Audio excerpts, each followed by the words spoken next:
është definitivisht diçka që duket që është bërë qëllimshëm nga niveli qendror, vetëm për me pamundsu komunave për me zhvillu projektet e tyne, pra diçka që ministria e ka për përgjegjësi, një kontratë kolektive që ministria e ka nënshkru, që ata ishte dashur me pagu, që gjithsesi që të gjithë qytetarët i meritojnë ato paga, të cilat nuk janë të pagume, mirë po diçka që ishte dashur me parë përgjegjësi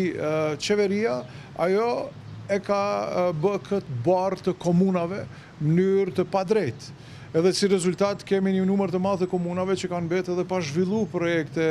shumë e rëndësishme në infrastrukturë, në shëndetësi, në arsim e tjera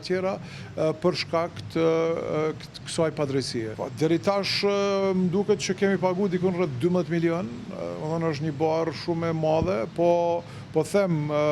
Prishtina ndoshta edhe ka mundësinë me te kalu këtë barë, sepse kemi mënyra të ndryshme ku ne edhe rrisim fonde, mirë po komuna, ke disa komuna tjera që varen prej këtyre fondeve edhe i ka blloku totalisht. Pra është një gjë pa drejtë edhe ndaj kryeqytetit, ndaj komunës Prishtinës, po edhe ndaj gjitha këtyre komunave tjera. Është një çështje që ka nënshkruar ministria është dashur me marr përgjegjësinë, ministria është dashur me bë pagesën, e këta e kanë bërë të kundërtën. Pra ja kanë bërë barën komunave në mënyrë të padrejtë.